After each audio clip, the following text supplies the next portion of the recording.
اعوذ باللہ من الشیطان الرجیم، بسم اللہ الرحمن الرحیم۔ السلام علیکم ورحمۃ اللہ وبرکاتہ۔ نمبر 4 پر پہنچ گئے ہیں، اور اس میں ایمان، کفر، نفاق کے لحاظ سے انسانی کردار کی جو بنیادی اقسام بیان کی گئی ہیں، ان کے نتائج کے حوالے سے جو قرآن ہماری رہنمائی کرتا ہے، اس کا معنی اور مفہوم کیا سمجھ میں آتا ہے؟ الحمدللہ ہم اپنے اسٹڈی سرکل کو آگے بڑھاتے ہوئے چوتھا وہ پوائنٹ دیکھنے لگے ہیں کہ جس کے ذریعے سے ہم اپنے سامعین کو، جو ہمارے سامنے خواتین بیٹھی ہوں گی، انہیں ہم کچھ اور چیزیں اس سے آگے بڑھ کر سکھانے اور سمجھانے لگے ہیں قرآن پاک کی ہدایات کی روشنی میں۔ اچھا، یہ جو انسان کے کردار کی 3 اقسام یہاں پر آپ نے جن کا ذکر کیا، ایمان، کفر اور نفاق، یہ ایسی چیزیں ہیں کہ جن کا قرآن مجید نے جو ہمیں مفہوم اور مطلب بتایا ہے، یہ ہمارے عمومی تصورات سے بالکل مختلف ہے۔ اور اس کے اندر ایمان لانے کا مطلب ایمان لے کر آنا ہے، کلمہ طیبہ کو ادا کر لینا جو ہے وہ ایمان لے کر آنا ہے۔ جبکہ قرآن مجید میں سورۃ بقرہ کے اندر جو ہمیں پتہ چلتا ہے، وہ ایمان لانے کا مطلب بات ماننا ہے۔ ابھی ہم نے جتنی اس سے پہلے ساری بات کی۔ اس کے بعد کفر کا مطلب ہے انکار کر دینا، یعنی کہ کلمہ کفر بول دینا یا کلمہ توحید کا نہ پڑھنا ہم سمجھتے ہیں کہ یہ کفر ہے، جبکہ قرآن مجید ہمیں بتاتا ہے کہ ایک کلمہ جو ہے وہ اعتقادی ہے اور ایک عملی کفر بھی ہوتا ہے۔ تو عملی کفر جو ہے وہ بھی کفر ہی کے معنی میں آتا ہے، اور انجام کے لحاظ سے سورۃ بقرہ کے اندر متعدد مقامات پر یہ بات ہمیں سمجھائی گئی ہے، اور پورے قرآن میں بھی بات دہرائی گئی ہے کہ اعتقادی کے ساتھ ساتھ جو عملی انکار ہے وہ بھی انجام کے لحاظ سے بہت نقصان دہ ہے، یا اس کا بھی ایک بہت واضح سا انجام ہے۔ اسی طرح سے پھر جو تیسرا ایک کردار ہے وہ ہے نفاق، اور اس میں منافقت کو دل کی بیماری کہا گیا ہے، کہ جس کے اندر ایک انسان جو ہے وہ ایمان لانے میں بظاہر خوش دلی دکھاتا ہے، لیکن اس کے دل کے اندر ہچکچاہٹ اور کچھ ذاتی مفادات اور کچھ خطرات ہوتے ہیں، جن خطرات کی وجہ سے وہ ایمان لانے میں اتنی خوش دلی حقیقت میں اس کے اندر نہیں ہوتی، یا اس کے دل کے اندر اس ایمان کے ساتھ اتنا اطمینان نہیں ہوتا، ایک بے سکونی ہوتی ہے، ایک گھبراہٹ ہوتی ہے کہ اگر ایمان لے آئے تو شاید یہ اور یہ نقصانات یا پریشانیاں اٹھانی پڑیں گی، معاشرے کی یا اپنی ذاتی کچھ بھی ہو سکتی ہیں۔ تو یہ وہ والی چیزیں ہیں جو یہ سورۃ مبارکہ شروع ہی سے، تقریباً آغاز ہی سے، ان تینوں کرداروں کو آگے لے کر چلتی ہے، اور بنی اسرائیل کی بھی آگے مختلف چیزیں ہم اگلے اصلوں کے اندر دیکھیں گے کہ اس کے اندر کیا ہے۔ تو یہ 3 چیزیں ہیں سورۃ بقرہ کے اندر بہت نمایاں طریقے سے، بہت اچھے طریقے سے، مثالوں کے ذریعے سے بھی بیان کی گئی۔ جی انیلا، آپ اسی ایس ایل او کے حوالے سے جو قرآن کی آیات ہیں وہ ہمارے سامنے رکھیں۔ جی، 2 جو ابھی یہ رویے تھے، 2 رویوں کی میں رکھتی ہوں، اور پھر انشاءاللہ اسی بات کو آگے ڈاکٹر نصرت بڑھا دیں گی۔ الذین یؤمنون بالغیب ویقیمون الصلاۃ ومما رزقناہم ینفقون والذین یؤمنون بما انزل الیک وما انزل من قبلک وبالآخرۃ ہم یوقنون اولئک علی ھدی من ربہم واولئک هم المفلحون اللہم تجعلنا منہم۔ یہ تو پہلا اعلان ہے، یہ اللہ تعالیٰ کا اپنا گروہ، اللہ تعالیٰ کا لاڈلا پسندیدہ، اور وہ گروہ جس نے فوری طور پر سمینا و آتانا کا جو انشاءاللہ پرچم بلند کیا۔ دوسرا گروہ، ان الذین کفروا سواء علیہم انذرتہم ام لم تنذرہم لا یؤمنون ختم اللہ علی قلوبہم وعلی سمعہم وعلی ابصارہم غشاوہ وَلَهُمْ عَذَابٌ عَظِيمٌ۔ یہ ہے دوسرا گروہ، جنہوں نے جان بوجھ کر، سوچ سمجھ کر اس کلمے کو قبول کرنے سے انکار کیا۔ تو میرا خیال ہے کہ آگے ڈاکٹر نصرت جو ہیں وہ تیسرے گروہ کا۔ منافقین تیسرا، اصل میں یہ انسانی گروہ کی 3 اقسام ہیں، اور انسانوں کے اندر یہ جو 3 اقسام ہیں جن میں سر فہرست ایمان لانے والے اور دوسرے انکار کر دینے والے جن کو کافر کہا گیا، تیسرا وہ ہے جو تذبذب کا شکار ہے، جو نہ ادھر ہے نہ ادھر ہے، اور وہ اپنے مفادات کے لیے کبھی ادھر اس گروہ کے اندر شامل ہو جاتے ہیں، کبھی ادھر شامل ہو جاتے ہیں۔ ان کی بھی پھر آگے بہت ساری اقسام ہیں جو قرآن حکیم کے اندر بیان ہوئی ہیں۔ یہاں سورہ بقرہ میں اللہ نے فرمایا کہ وَمِنَ النَّاسِ مَن يَقُولُ آمَنَّا بِاللَّهِ وَبِالْيَوْمِ الْآخِرِ وَمَا هُمْ بِمُؤْمِنِينَ، اور پھر یہ کہ يُخَادِعُونَ اللَّهَ وَالَّذِينَ آمَنُوا وَمَا يَخْدَعُونَ إِلَّا أَنفُسَهُمْ وما يخدعون الا انفسهم وما يشعرون، اور پھر اللہ آخر میں فرماتا ہے فی قلوبہم مرض فزادہم اللہ مرضا ولہم عذاب علیم بما كانوا یکذبون۔ یعنی یہ وہ لوگ ہیں کہ جو کہتے تو ہیں زبان سے کہ ہم ایمان لائے، اور یہ بھی کہتے ہیں کہ ہم آخرت پر بھی ایمان لائے، لیکن اللہ فرماتا ہے وما ہم بمؤمنین، حالانکہ وہ ایمان نہیں لائے۔ اور پھر یہ کہ وہ اللہ کو دھوکہ دینے کی کوشش کر رہے ہیں، حالانکہ وہ اللہ کو دھوکہ نہیں دے رہے، اپنے آپ کو دھوکہ دے رہے ہیں، لیکن بات یہ ہے کہ وہ اس بات کا شعور نہیں رکھتے۔ یہ اس کو اللہ نے بیماری قرار دیا ہے، یہ ان کے دلوں میں بیماری ہے، اور اللہ نے اس بیماری کو بہت بڑھا دیا پھر، اور ان کے لیے دردناک عذاب ہے۔ کس وجہ سے؟ کہ وہ اللہ کے اس کلام کو، اللہ کے اس پورے پیغام کو جھٹلاتے ہیں۔ 3 رویوں کی بات کر رہے تھے ہم اور 3 کرداروں کی، تو اب ڈاکٹر میرا طارق بتائیں گی کہ یہ 3 کردار جو قرآن پاک میں بیان ہوئے ہیں اس حوالے سے انہوں نے کیا وہ بتائیں گی، کیا اخذ کیا انہوں نے؟ سارے سوال اچھا اس میں بہت زبردست اس سوال کے اندر بھی جواب ہے، کیونکہ ایمان، کفر اور نفاق یہ 3 مختلف اصل میں تو رویہ تو ایمانیات کے اوپر ڈیولپ ہوتا ہے، جو انسان کا نظریہ ہوتا ہے اسی کے مطابق اس کا رویہ اور کردار بنتا ہے۔ پہلی بات تو یہ ہے کہ یہاں ایمان کا مسئلہ ہے کہ جو مومن ہے گویا کہ وہ ایمان رکھتے ہیں، کافر ہیں وہ انکار کرتے ہیں، اور منافق شک میں پڑا رہتا ہے۔ تو اب ایمان کی اگر تشریح مولانا مودودی رحمۃ اللہ علیہ کا جملہ کہ ایمان صرف زبانی اقرار نہیں بلکہ دل کی تصدیق اور عملی اطاعت ہے۔ علامہ یوسف القذافی رحمۃ اللہ علیہ نے ویسے ایمان کی بہت ہی خوبصورت ایک تشریح فرمائی۔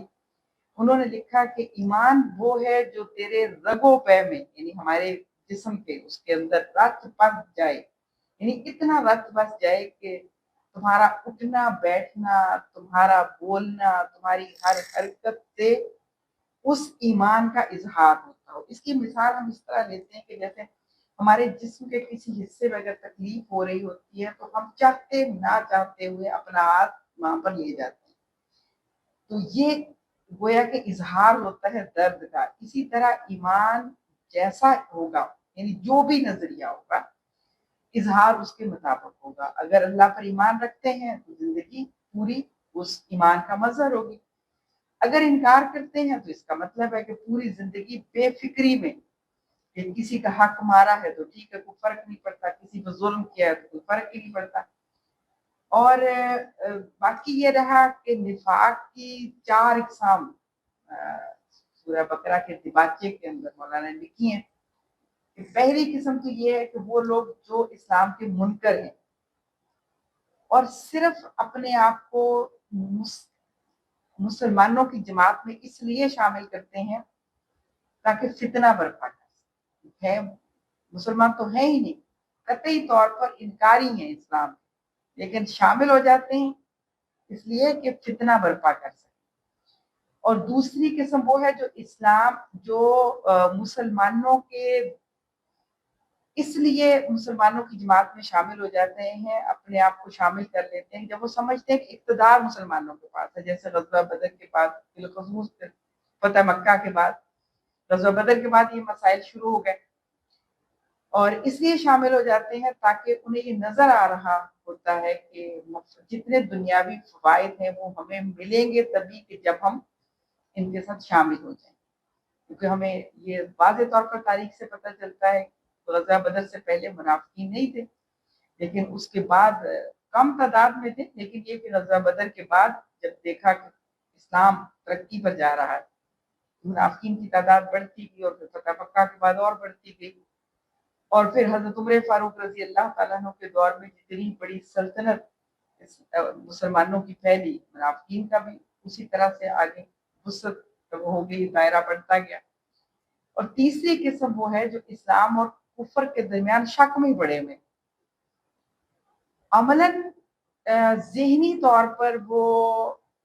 پوری طرح مسلمان نہیں ہوئے، لیکن اپنے خاندان اور اپنے قبیلے، اور میں یہاں یہ کہوں گی کہ وراثتی طور پر، کیونکہ مسلمانوں کے گھر میں پیدا ہو گئے لہٰذا مسلمان ہیں، لیکن خود وہ یکسو نہیں، کیونکہ انہوں نے خود سوچا ہی نہیں ہے کبھی کہ اسلام کیا ہے، کفر کیا ہے، یا کوئی اور ازم کیا ہے، کمیونزم کیا ہے، یا یہ اس وقت کا جو سرمایہ دارانہ نظام ہے وہ کہ سوچا ہی نہیں اس کے اوپر.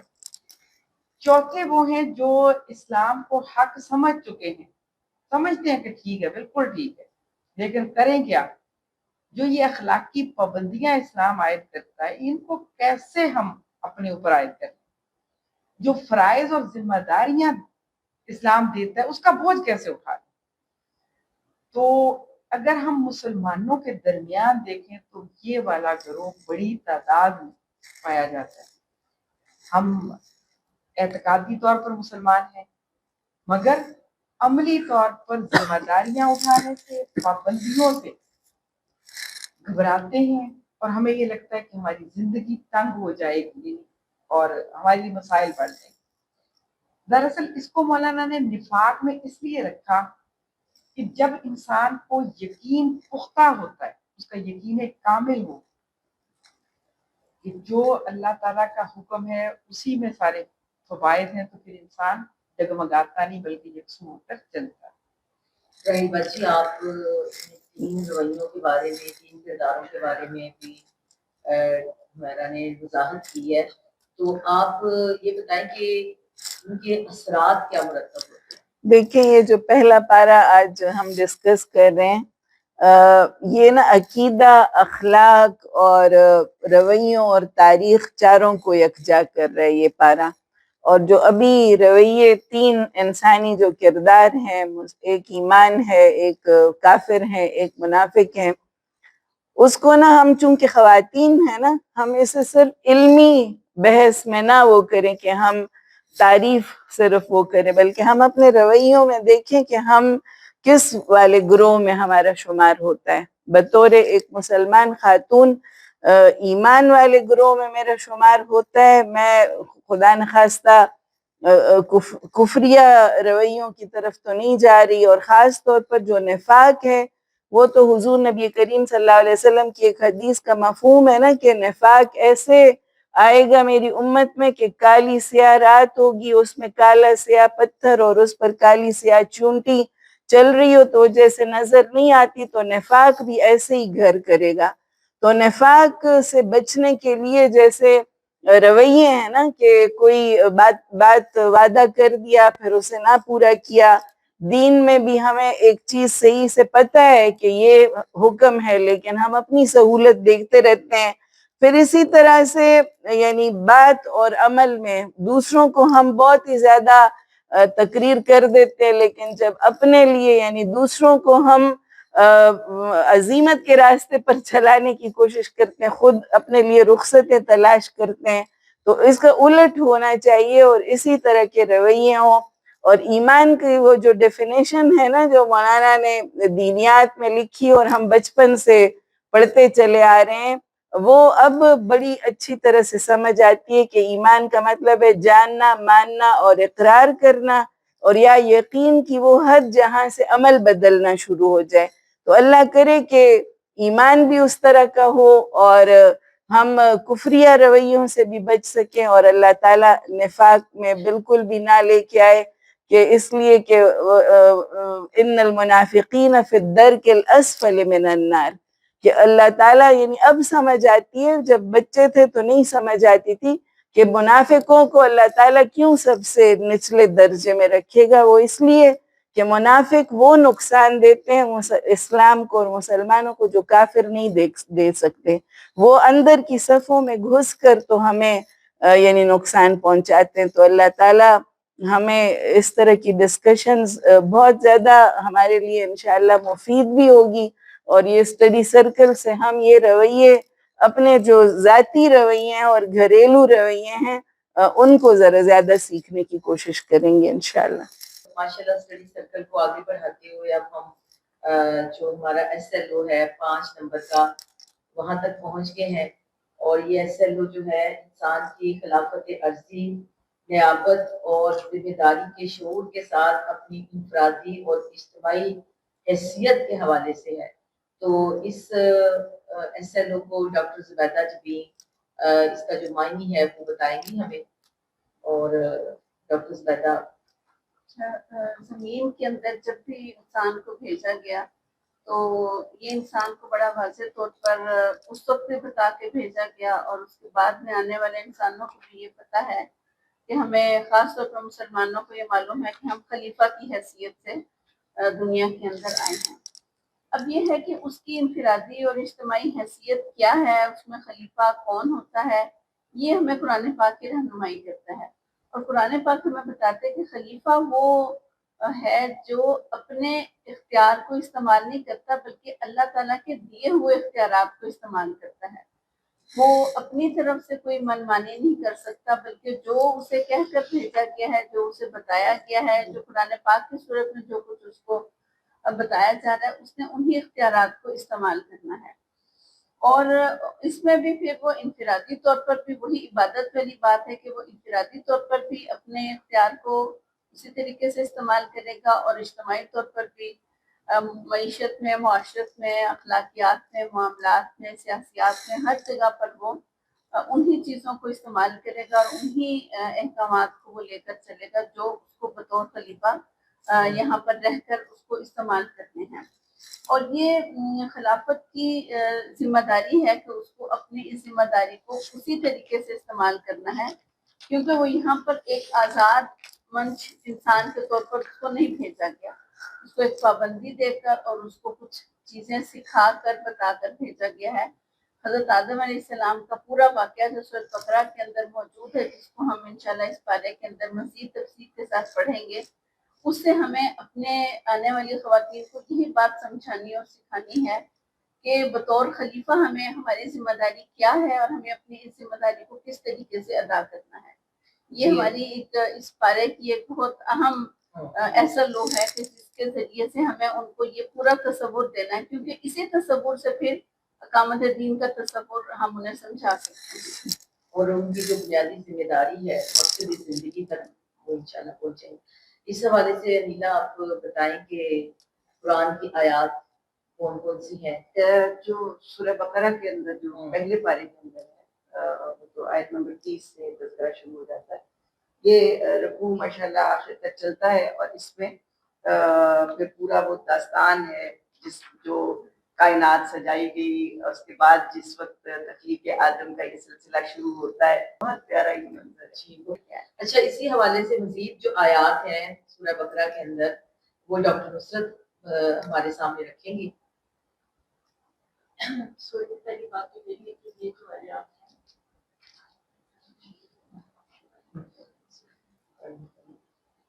تو قرآن حکیم میں جب اللہ تعالیٰ نے انسان کو خلیفہ بنایا تو فرشتوں کے سامنے جب اس کا اظہار کیا تو اللہ نے فرمایا قرآن حکیم میں وَإِذْ قَالَ رَبُّكَ لِلْمَلَائِكَةِ إِنِّي جَاعِلٌ فِي الْأَرْضِ خَلِيفَةً قَالُوا أَتَجْعَلُ فِيهَا مَن يُفْسِدُ فِيهَا وَيَسْفِكُ الدِّمَاءَ وَنَحْنُ نُسَبِّحُ بِحَمْدِكَ وَنُقَدِّسُ لَكَ قَالَ إِنِّي أَعْلَمُ مَا لَا تَعْلَمُونَ وَعَلَّمَ آدَمَ الْأَسْمَاءَ كُلَّهَا ثُمَّ عَرَضَهُمْ عَلَى الْمَلَائِكَةِ فَقَالَ أَنبِئُونِي بِأَسْمَاءِ هَؤُلَاءِ إِن كُنتُمْ صَادِقِينَ. تو یہ وہ ساری اصل جو مرحلہ ہے جس وقت اللہ تعالیٰ نے تخلیق آدم کیا کہ جب فرشتوں کے سامنے یہ بیان کیا تو انہوں نے کہا کہ کیا تو اس کو بنائے گا جو فساد کرے گا، تو اللہ نے فرمایا کہ میں وہ جانتا ہوں جو تم نہیں جانتے. اور فرشتوں کے سامنے جب آدم علیہ السلام کو پیش کیا تو علم کی برتری کے ساتھ پیش کیا. اور یہ علم کون سا تھا اور اس علم کی بنیاد پہ جو فضیلت دی گئی ہے اس کے بارے میں بھی فرما دیا کہ تمام اشیاء کے نام بتائے. اسماء، یہ لفظ اسماء جو ہے کسی بھی چیز کو معلوم کرنے کے لیے اسم سے ہی انسان جو ہے اس کی پہچان کرتا ہے. تو اسماء کے نام اور پھر اس کے بعد یہ کہ فرشتوں کے سامنے پیش کیا تو انہوں نے ساتھ ہی اپنی لا علمی کا اظہار اس انداز سے کیا کہ ہم تو اتنا ہی جانتے ہیں سبحانک لا علم لنا الا ما علمتنا انک انت العلیم الحکیم. تو پھر اس کے بعد آگے وہ تخلیق آدم کے بعد ابلیس کا کردار اور پھر سجدہ اور تمام فرشتوں نے سجدہ کر دیا, سارے کے سارے فرشتے سجدہ ریز ہو گئے الا ابلیس, اور اس کے بارے میں قرآن کیا واستکبر وکان من الکافرین کہ اس نے تکبر کیا اور وہ کافروں میں سے ہو گیا, نہ ماننے والوں میں سے, کفر کرنے والوں میں سے شامل. جی اب اسی حوالے سے جو نیابت کی ذمہ داری ہے انسان کے اوپر, اس کی انفرادی اور اجتماعی ذمہ داریاں کیا بنتی ہیں؟ اچھا اس میں ویسے عام طور پر میرا خیال ہے جو اس کا مفہوم بنتا ہے وہ واضح ہو چکا. میں بس ایک بات ضرور یہاں پر رکھنا چاہوں گی کہ ہم نائب کس کے ہیں؟ حاکم مطلق, یعنی بہت بڑا حکمران جس کا کوئی ہمسر نہیں, جس کی حاکمیت میں کوئی شریک نہیں. تو حاکم کا نائب کیا غلام ہوتا ہے؟ ایسا تو نہیں. حاکم کا نائب غلام تو نہیں ہوگا, حاکم کا نائب محتاج نہیں ہوگا, حاکم کا نائب مجبور محض نہیں ہوگا. فرق یہ ہے کہ وہ حاکم مطلق ہے, مگر اللہ نے ہمیں اس قرۂ ارض پر اپنا نائب بنا کے گویا کہ اپنی دی ہوئی اس اختیار جو اللہ نے ہمیں کیا, اس قرۂ ارض پر ہمیں یہاں حکمران بنا کر بھیجا ہے. پہلے ہمیں اپنی حیثیت کو کلیئر کر دینا چاہیے کہ ہماری حیثیت کیا ہے. ہم اللہ کے نائب ہیں, پوری کائنات کا حاکم مطلق وہ ہے, مگر اس قرۂ ارض پر اللہ اور اس کے رسول صلی اللہ علیہ وآلہ وسلم کے تابع رہتے ہوئے اس زمین کا نظام ہمارے ذمہ, اس زمین پر تشریعی حکومت کرنا ہماری ذمہ داری ہے. تکوینی نظام وہ چلا رہا ہے کہ سورج چاند تارے ہماری زندگی موت یہ سب چیزیں اس کے ہاتھ میں. انفرادی ذمہ داریاں ڈاکٹر زبیدہ نے تقریباً کافی رکھ دی تھی, اب اس کو میں چھوڑ کے آگے اجتماعی ذمہ داری پہ جاتی ہوں. اجتماعی ذمہ داری ہماری جیسے بات پہلے بھی آئی امر بالمعروف و نہی عن المنکر ہے, معاشرے میں عدل و انصاف کا قیام ہے, کمزوروں کو ان کا حق دینا ہے, ظالموں کو ظلم سے روکنا ہے, زمین سے فساد کو ختم کرنا ہے. سب سے بڑا فساد کیا ہے کہ جب غیر اللہ کا نظام, تو وہ سب سے بڑا فساد ہے. اللہ کے بھیجے ہوئے نظام کو دنیا کے اندر نافذ کرنا ہے. اللہ نے بہت وسائل دے کر ہمیں بھیجا ہے, ہمیں بھی اپنی ذات کے اندر بھی بہت قوتیں دے کر بھیجا ہے. اس پوری کائنات کے اندر بھی بڑے وسائل ہیں, اس قرۂ ارض پر بڑے وسائل ہیں. ان سب وسائل سے مخلوق خدا کو مستفید کرنا ہے. یعنی اس کی تسخیر کون کرے گا, ڈھونڈے گا کون, نکالے گا کون؟ وہ انسان, اس لیے کہ وہ نائب ہے. اور پھر انسان میں اور باقی مخلوقات میں یہ فرق ہے کہ وہ اشرف المخلوقات ہے, تو لہٰذا اتحاد, محبت, اخوت, بھائی چارہ,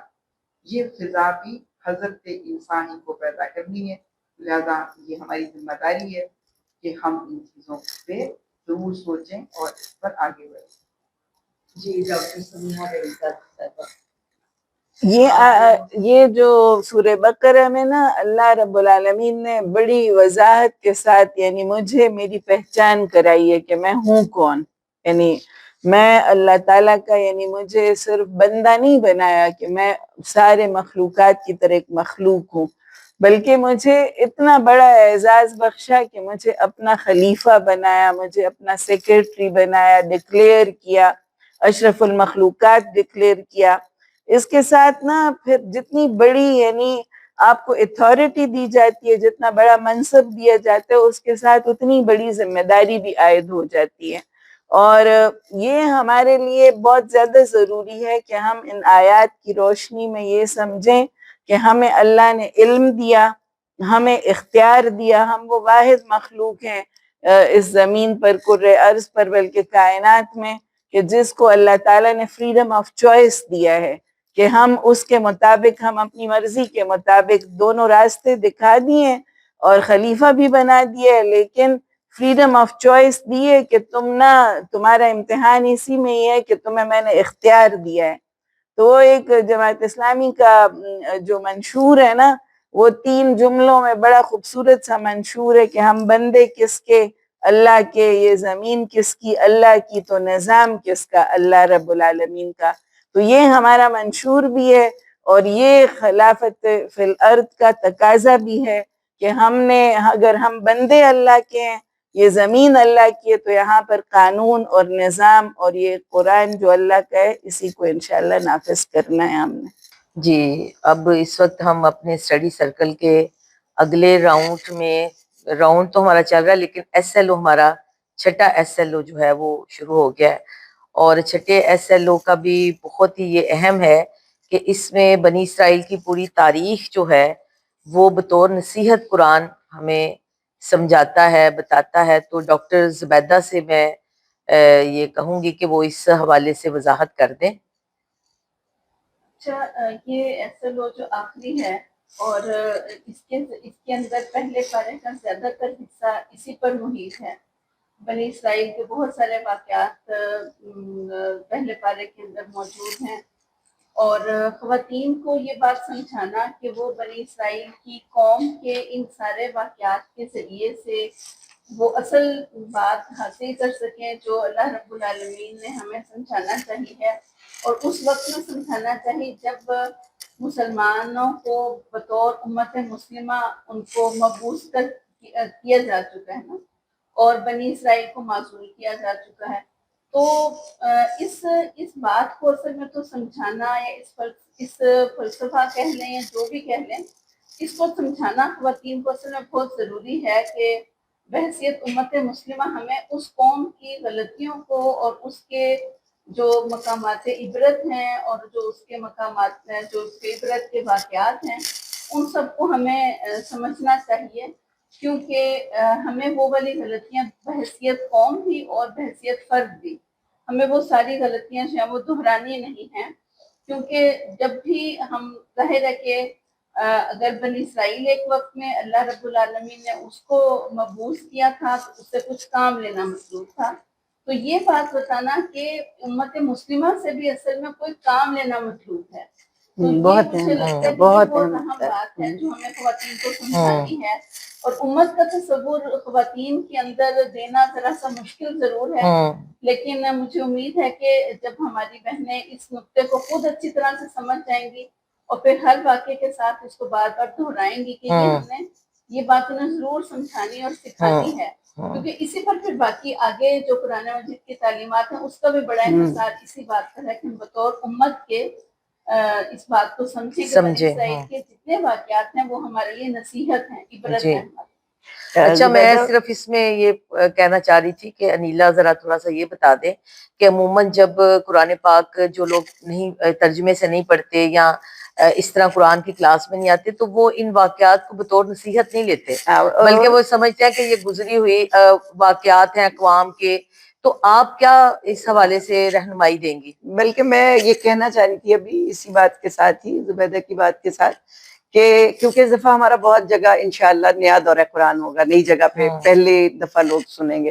تو جب پہلی دفعہ قرآن باضابطہ ترجمے کے ساتھ پڑھتے ہیں تو بڑی شدید حیرت ہوتی ہے کہ قرآن کو تو ہم سے مخاطب ہونا چاہیے. قرآن بار بار بنی اسرائیل کا تذکرہ کرتا ہے، بلکہ آپ دیکھیں کہ 50% آف دا ٹائمز جو ہے وہ قرآن میں بنی اسرائیل کا تذکرہ ہے نا. تو اس کو ظاہر ہے اسی آہنگ میں اس پوائنٹ آف ویو کے ساتھ ہمیں جوڑ کے بتانا ہوگا، اور پہلی ہی دفعہ لوگوں کو ہمیں یہ بتانا ہوگا کہ قصے کہانیاں، کیونکہ اللہ تعالیٰ مجھے بنانے والے ہیں، اللہ تعالیٰ بہت اچھی طرح جانتے ہیں انسانی نفسیات میں قصے کہانیوں کی محبت جو ہے نا وہ بہت زیادہ شدید گہری ہے. آپ دیکھیں کہ جس چیز کو آپ کہانی کی صورت میں بیان کر دیتے ہیں تو بڑے بڑے سبق جیسے ہم بچپن سے کہانیاں پڑھتے ہیں پھر وہ آخر میں ایک نتیجہ بھی اخذ کیا کرتے تھے، تو وہ والی چیزیں ظاہر ہے کہ یہ انسانی نفسیات کا حصہ ہے، اور اللہ تعالیٰ نے قرآن کو عین انسانی نفسیات کے مطابق اتارا ہے. تو اللہ تعالیٰ بھی پرانے سارے قصے جو ہمیں سناتے ہیں وہ صرف اسی لیے سناتے ہیں کہ اس آئینے میں امت مسلمہ اپنا چہرہ دیکھے. جی اب ڈاکٹر نصرت اس حوالے سے جو قرآن کی یہ آیات ہیں وہ بتا دیں. ویسے تو آیات یہ ایک لمبے تسلسل کے ساتھ چلتی ہے، تو میں جگہ جگہ سے جو ہے وہ کچھ نہ کچھ حوالہ دے دیتی ہوں کہ شروع سے ہی آغاز سے جہاں سے بنی اسرائیل کا تذکرہ شروع ہوتا ہے تو اللہ فرماتا ہے یا بنی اسرائیل اذکروا نعمتی التی انعمت علیکم، اور پھر آگے ان نعمتوں کو تذکرہ کیا اللہ کی کون کون سی. پہلی بات تو یہ ہے کہ بنی اسرائیل کو مخاطب کر کے اللہ کہہ رہے ہیں کہ میری نعمتوں اور میرے وعدے کو پورا کرو، میری وہ نعمتیں یاد کرو جو میں نے تمہارے اوپر کی، میرا وعدہ پورا کرو اور میں تمہارا وعدہ پورا کروں گا، اور مجھ سے ہی ڈرو. اور پھر اللہ تعالیٰ نے ان نعمتوں کو جا بجا تذکرے کیے. پھر ان نعمتوں کے ملنے کے بعد جو بنی اسرائیل کا رویہ تھا نہ ماننے کا اور ایسے راستے تلاش کرنا کہ جس سے اللہ تعالیٰ کے اس سری فرمان کی جو ہے وہ خلاف ورزی ہے، تو اس کے تذکرے موجود ہیں. دراصل اس کے اندر بہت بڑی عبرت بھی ہے امت مسلمہ کے لیے. پہلی بات تو یہ کہ ولا تلبسوا الحق بالباطل وانتم تعلمون، تم جانتے بوجھتے جو ہے وہ حق کو باطل کے ساتھ خلط ملط مت کرو. اور پھر اسی طریقے سے ان کے اوپر جو اللہ نے بہت بڑا انعام کیا کہ کہاں آل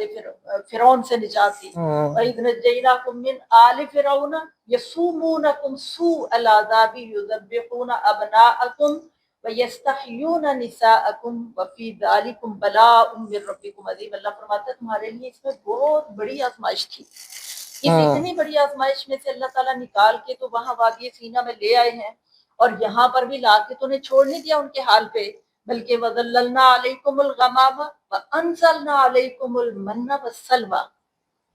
کہ اللہ نے وہاں پہ بھی بادلوں کا سایہ اور پھر من و سلوہ عطا کیا ہے. اور پھر یہاں رہتے ہوئے بھی جب ان کے یہ جو ناز نخرے تھے حضرت موسیٰ علیہ السلام کے ساتھ اور مطالبات تھے کہ وَإِذْ قُلْتُمْ يَا مُوسَىٰ لَن نَّصْبِرَ عَلَىٰ طَعَامٍ وَاحِدٍ، اللہ نے تو رکھا تھا وہاں پہ کہ ان کی تربیت ہو سکے، غلامی کی ذہنیت جو ہے وہ ان کے اندر سے نکلے اور یہ واقعتاً کوئی بڑا کردار دنیا کے اندر ادا کر سکیں، تو وہ لگے وہی گھٹیا چیزیں جو ہیں ان کی طرف، ان کی وہ پوری کوشش تھی کہ ہمیں وہی کچھ مل جائے تو باقی اقوام کے پاس ہے، تو لگے مانگنے کہ موسیٰ اب اس من و سلوہ پہ نہیں اب ہم صبر کر سکتے، تو ہمیں وہ سارا کچھ چاہیے جو دوسری لوگوں کے پاس بھی ہے. اور لن نصبر علی طعام واحد فادع لنا ربک یخرج لنا مما تنبت الارض من بقلها وقثائها وفومها وعدسها وبصلها. تو اللہ فرماتا ہے قال اتستبدلون الذی هو ادنی بالذی هو خیر، اچھی کہ تم چیزیں وہ چھوڑ چیز مانگتے ہو، یعنی اچھی کی جگہ جو ہے نا وہ گھٹیا چیز مانگتے ہیں. تو پھر فرمایا کہ بھی تو مصرا فإن لکم ما سألتم، جو کچھ تم نے مانگا پھر اس شہر کے اندر ہے جاؤ جا کے تو اس کو پتہ کرو اور وہاں پہ سر حاصل کر لو. جو کہ وہ لڑنا بھی نہیں چاہتے تھے، جہاد بھی نہیں کرنا چاہتے تھے، اور پھر 40 سال تک وادی سینا کے اندر جو ہے وہ اللہ تعالیٰ نے ان کو صحرا نورتی میں پھینک دیا، پوری نسل ختم ہوئی. پھر جو باقی واقعات ہیں جن میں وہ واقعہ سبت آ جاتا ہے، پھر ان کے اوپر وہ کوہ طور جو ہے وہ معلق کیا جاتا ہے،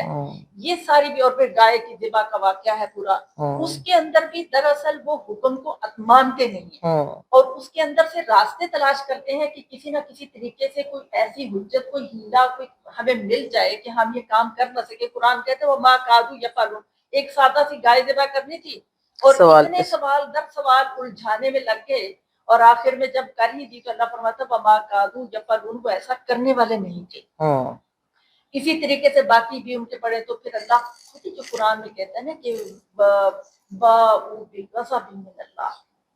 کہ پھر یہ ہے وہ وجوہات جن کی وجہ سے ان کے اوپر اللہ کا غضب نازل ہوا. یہاں تک کہ سینہ ٹھوک کر جو سب کے سامنے یہ اقرار کرتے تھے کہ ہم نبیوں کو قتل کرنے والے ہیں، تو قتلہم الانبیاء، یعنی یہ بھی ان کا جرم تھا کہ انبیاء تک کو قتل کر ڈالا.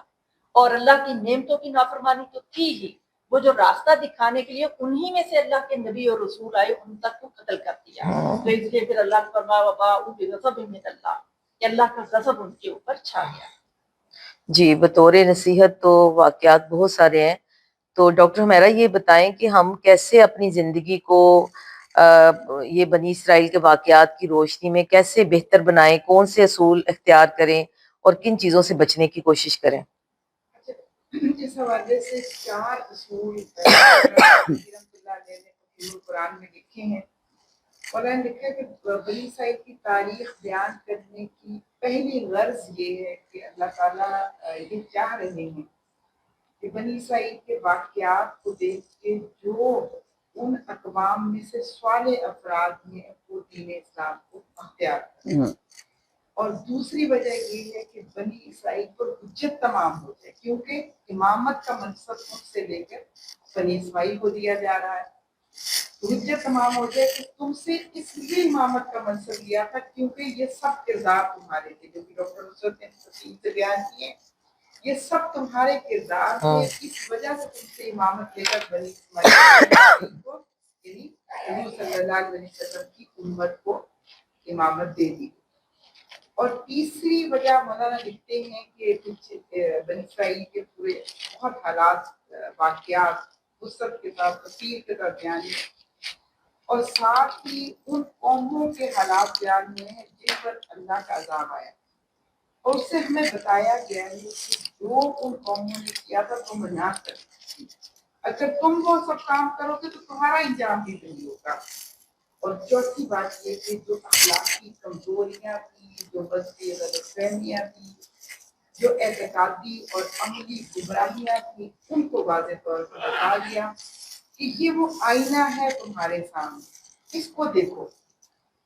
اور یہ وہ چیک لسٹ ہے جس کے مطابق اپنے آپ کو پرکھو کہ تمہارے اندر وہ چیزیں تو نہیں آ رہی، کیونکہ ان سے امامت لے کر انہیں فارغ کر کے انہیں ملعون قرار دے کر ہمیں امامت کے منصب پر بٹھایا گیا، اور ہمیں سمجھا دیا کہ اگر تم نے وہ غلطیاں کی تو تمہارا انجام یہی ہوگا، لہٰذا ان غلطیوں کو تم نے دہرانا نہیں بلکہ بچ کر چلنا. جی راہیل باجی آپ مزید اس میں اضافہ کر دیں. یہ جب وہ پڑھ رہی تھی تو 5ویں رکوع سے لے کر 14ویں رکوع تک پورے 10 رکوع اس بنی اسرائیل کے، اور جو ابھی نیلا نے کہا بھی نا کہ جو نئے لوگ ہوتے ہیں تو دیباچے میں بھی مولانا مودودی رحمۃ اللہ علیہ فرماتے ہیں کہ پھر وہ لوگ ذرا گھبرا جاتے ہیں کہ یہ اتنی تفصیل کے ساتھ بنی اسرائیل کا ذکر کیوں کیا ہے. تو ہم سے پہلے وہ اللہ کی امت وسطی محبوب قوم تھی، امامت کے منصب پر فائز تھی. 4000 سال سے ہم اب اس کو دیکھ رہے ہیں، اور ہم آج کے دور میں جو لوگ آج تو ہمیں تو لگ رہا ہے کہ قرآن کریم ایک رننگ کمنٹری ہے. اسرائیل جو آج ظلم و ستم کر رہا ہے اور امت مسلمہ کے ساتھ جو اس کا سلوک ہے، تو ہمیں یہ اس 1400 سال پہلے والا بنی اسرائیل نہیں بلکہ آج کا اسرائیل جو ہے اس کے تناظر میں ان رکوع کو پڑھنا چاہیے، اور اس قرآن کریم کو کہ بالکل حالات حاضرہ پر رواں تبصرہ ہے. اور یہ اس قوم کا اس وقت سے جو بدعہدی، جو ناشکری، جو اللہ کے بندوں کے ساتھ جو ان کا ظلم و ستم ہے، اور انہوں نے اپنے انبیاء کو قتل کیا، اور وہ پوری چارج شیٹ ان 10 رکوعات میں بیان کی گئی ہے. اور مجھے جو اس میں سب سے زیادہ جو ایک چیز نظر آتی ہے وہ یہ کہ اللہ نے نا بڑا آسان سا دین اتارا ہے. ٹھیک ہے، ہم خواتین ہیں، ہم نے اس قرآن کریم کو آگے اس طرح سے پہنچانا ہے کہ ہمیں اس کے اندر بہت زیادہ جو موشگافیاں ہیں اس کے اندر نہیں پڑنا. جیسے وہ بقرہ کا، گائے کا اپنا قصہ ہے کہ اللہ نے انہیں سمپل کہا تھا کہ گائے ذبح کر لو، لیکن بنی اسرائیل نے سوالات کر کر کے تو حضور نبی کریم صلی اللہ علیہ وسلم نے بھی ہمیں تلقین کی ہے کہ جتنا تمہیں سمجھ ہے اور جتنا زیادہ اصولوں کو توڑے بغیر اللہ کے اس دین کو، اللہ کے اس قرآن کو لوگوں تک محبت کے ساتھ اور آسانیوں کے ساتھ، اور جو حضور نبی کریم صلی اللہ علیہ وسلم کی ایک حدیث ہے مجھے بڑی پیاری لگتی ہے کہ بشروا ولا تنفروا یسروا ولا تعسروا، خوشخبریاں بانٹو، لوگوں میں نفرتیں نہ پھیلانا، اور آسانیاں بانٹو اور مشکلات میں نہ مبتلا کرنا. تو بنی اسرائیل کے سارے قصے سے یہی ہمیں سمجھ میں آتا ہے، اور یہ شروع میں اسی لیے بیان کیا، اور قرآن کریم میں سب سے زیادہ اسی لیے ان کا تذکرہ ہے کہ ہم سے پہلے یہ منصب امامت پر فائز تھے، اللہ نے ان سے امامت چھین کر اور ہمیں عطا کر دی، اور ہمیں اس لیے بڑے ڈیٹیل سے کھول کر اللہ بتا رہے ہیں کہ ہم ان چیزوں میں نہ پڑیں تاکہ ہمارا بھی انجام ان کی طرح نہ. چلیں فکری سوالات کی طرف ہم آتے ہیں. تو زبیدہ پہلے فکری سوال کا جواب دے دیں آپ. اچھا، اس میں سمینا بہن ہمارا جو پہلا فکری سوال ہے وہ یہ ہے کہ ہم روزانہ اہدنا الصراط المستقیم کی دعا کرتے ہیں، تو کیا واقعی ہم ہدایت قبول کرنے کو تیار ہیں؟ تو اس میں جب ہم اپنے خواتین بہنوں کے ساتھ یہ والا سوال ظاہر ہے ہم ان کے سامنے رکھیں گے تو ہم ان کو یہ بات باور کروائیں گے کہ ہمیں اب اپنے انفرادی معاملات کو دیکھنا ہے، اپنے جو اخلاقیات ہیں اس کے اندر ہمیں رضائل اخلاق کی فضائل اخلاق کی لسٹ بنانی ہے، اور اس میں سے ہم نے دیکھنا ہے کہ ہم اس میں سے کتنی چیزوں کو کر رہے ہیں اور کتنی چیزوں کو ہمیں بھی کرنے کی ضرورت ہے. اسی طریقے سے ہم اجتماعی ذمہ داریوں کی بھی ایک لسٹ بنائیں گے اور اس میں سے ہم دیکھیں گے کہ ہم کتنی ذمہ داریوں کو ادا کر رہے ہیں اور کتنی کو ہمیں کرنا چاہیے لیکن ابھی ہم اس کو کرنے کی ہمت مختلف وجوہات سے نہیں پا رہے. تو اس طریقے سے ہم اپنی ذمہ داریوں کو دیکھیں گے اور پھر ہم واقعی یہ سمجھیں گے کہ اگر اہدنا الصراط المستقیم ہم مانگتے بھی ہیں تو اس کے حوالے سے عملی ہماری کیا صورتحال ہے. جی اسی طرح جو دوسرا فکری سوال ہے وہ انیلا آپ اس کا جواب دے دیں. جی ہم نے یہی دیکھا تھا کہ ابھی پورے اس ڈسکشن میں ہم جس تک پہنچے ہیں تو اس میں یہ کہ ہمیں اپنے شرکاء کے سامنے یہ سوال بھی رکھنا ہے کہ کیا کتاب کو میں کتاب ہدایت مانتی ہوں، القرآن کو کتاب ہدایت مانتی ہوں، تو اس میں ہمارا سفر کہاں تک پہنچا ہے. تو اس میں مجھے مطلب ایک اچھا سا یہ طریقہ ہے کہ ہم اس کی پرسنٹیج بنا لیں، اس لیے کہ ہم طفل مکتب ہیں اور جب بھی جتنا بھی قرآن کے ساتھ آپ کا سفر جاری رہے گا آپ کو یہی لگے گا اور یہی لگنا چاہیے کہ ابھی تو ہم نے اس سفر کا آغاز کیا ہے. تو یہ بھی ظاہر ہے ایک مایوسی کی بات ہوگی کہ ہم یہ سمجھیں کہ ہمارا عمل اس سے بالکل مختلف ہے. ایسا بھی نہیں کرنا، لیکن ہمیں بہرحال اس کا ایک چارٹ بنا لینا چاہیے کہ کتنے پرسنٹ ہم انفرادی زندگی میں اور خصوصاً اس میں جو جس اینگل سے ہم قرآن کو لے کے آگے چلنا چاہتے ہیں اقامت دین کے تصور کے ساتھ، تو یہ کہ کتنا ہم اجتماعی معاملات میں قرآن کی ہدایت سے کتنے دور ہے، قرآنی ہدایات سے. اور پھر جہاں جہاں پہ قرآن میں اگلے سفر میں جو پڑاؤ آتا جائے گا اجتماعی ہدایات کا، اس میں ہم ضرور اپنے لوگوں کو یہ بتاتے جائیں. جی بالکل ٹھیک. اگلا سوال جو ہے وہ ڈاکٹر نصرت طارق، سوال نمبر 3 اس کا جواب دے دیں. جی اس میں یہ سوال تھا کہ کیا میں دین کو صرف عبادت تک سمجھتی ہوں یا مکمل مطابق. ابھی چونکہ ہماری جب ڈسکشن ہوئی عبادت کے حوالے سے تو ہم یہ بات ہم نے سمجھ لی کہ عبادت کل زندگی ہے، صرف رسم عبادت نہیں ہے.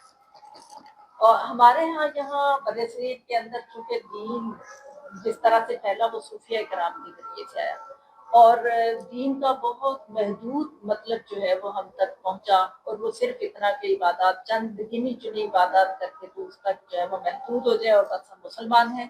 اس سے آگے ہمارے کرنے کا کام کوئی نہیں ہے. جبکہ قرآن کا مطالعہ کرنے سے ہمیں یہ بات پتہ چلی کہ دین صرف اتنا نہیں ہے کہ آپ چند عبادات کر لیں، بلکہ دین پوری زندگی کے اندر اللہ کی اطاعت اور تابعداری کا نام ہے. وہ عبادت گھر کے اندر سے لے کر حکومت کے ایوانوں، آپ کے پورے